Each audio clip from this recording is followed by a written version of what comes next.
नमस्कार। एक तरफ जहां उड़ीसा में ट्रेन का हादसा हुआ था तो तेजस्वी यादव जी बड़े बड़े उस पर प्रवचन दे रहे थे, तभी उनके ही राज्य में एक पुल जो है भागलपुर में जिसका कि निर्माण अभी बाकी ही था, लगभग लगभग हो ही गया था, तभी जो है उनके राज्य में एक पुल जो है ऑटोमेटिक ढह जाता है और पानी में समा जाता है।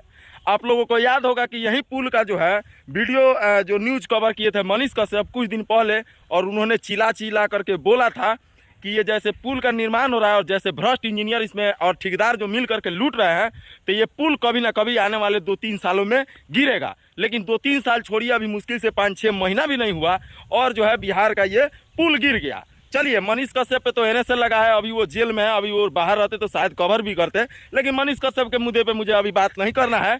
मुझे बात करना है इस पुल के मुद्दे पे। क्योंकि मैं बिहारी हूँ तो बात मैं बिहार की ही करूँगा। उस पुल की जो लागत थी वो कुल टोटल जैसे कि आंकड़े बताए जा रहे हैं 1700 करोड़ रुपये, यानी कि 1700 करोड़। 1700 यानी सोचिए, आप अगर एक मिडिल क्लास के आदमी हैं और आप अपने पूरे जीवन में अगर कमाएंगे तो आपको जो है 1 करोड़ रुपए पुगाने में आप बूढ़े होके निकल लेंगे। लेकिन 1700 करोड़, सोचिए 1700 करोड़। और ये बार बार मैं इसलिए रिपीट कर रहा हूँ क्योंकि ये पैसा किसी सरकार का नहीं, आपका और मेरा था।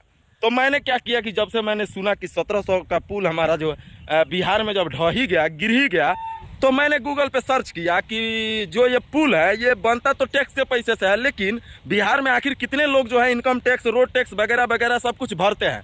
तो आंकड़े से पता चला उसमें कि मैंने गूगल पढ़ा तो उसमें पता चला कि जैसे 12-13 करोड़ जनसंख्या है बिहार की, और उसमें से 1% लोग जो है आपको इनकम टैक्स भरते हैं और बाकी रोड टैक्स हावी जावी करते करते मैंने आंकड़ा लगाया तो कुल टोटल 1 करोड़ लोग हुए जो कि पूर्ण रूप से टैक्स देते हैं। 1 करोड़ के हिसाब से अगर मैंने गुना किया 1700 करोड़ में, तो मेरे बनते हैं 1700 रुपये। यानी मेरे घर में 2 आदमी है, मैं और मेरा छोटा भाई, तो हम दोनों जो है रोड टैक्स सब कुछ, इनकम टैक्स सब कुछ भरते हैं। तो 17 दूना 3400 रुपया हुआ। अब जो है इसमें कुछ सवाल जवाब, जैसे कि आरजेडी वालों से, अब चूंकि आरजेडी का सरकार है तो लोग आरजेडी से सवाल कर रहे थे, तो आरजेडी वालों से पूछा जा रहा है तो लोग बोल रहे हैं कि नीतीश कुमार जी जब बीजेपी में थे तब का ये पुल का निर्माण हुआ है। कुछ लोग बोल रहे हैं कि आरजेडी वालों ने गिराया, कोई बोल रहा है बीजेपी वालों ने गिराया, कोई बोल रहा है जदयू ने गिराया है। चलिए, किसी ने भी गिराया हो, किसी ने भी भ्रष्टाचार किया हो, उससे मुझे नहीं जाना है। मुझे अपने 3400 रुपये चाहिए। वो किसी भी हालत में मुझे 3400 रुपये अपने टैक्स के पैसे, किसी का बाप का रुपया वो नहीं था जो कि मेरे टैक्स के पैसे में गए, और वो 1700 करोड़ रुपये किसी का पर्सनल एक आदमी का नहीं था, बल्कि पूरे बिहार वासियों का था जो ईमानदारी से टैक्स भरते हैं, या जो टैक्स नहीं भी भरते हैं वो साबुन से लेकर के, तेल से लेकर के हर एक दाल चावल सब चीज़ पे टैक्स देते हैं। हर एक चीज़, 1 रुपये का शैम्पू खरीदते हैं उसमें भी 10 पैसे 25 पैसे टैक्स रहता है।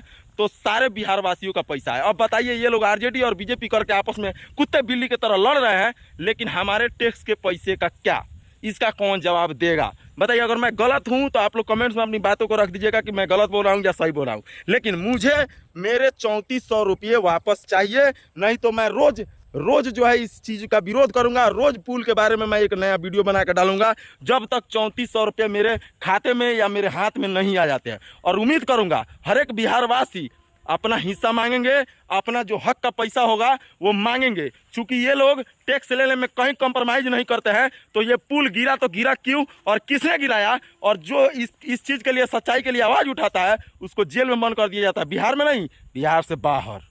तो उम्मीद करूंगा कि बिहार के लोग जगेंगे और इन भ्रष्ट सिस्टम से आंख में आंख डाल करके सवाल करेंगे और अपना हक का पैसा मांगेंगे। जय हिंद।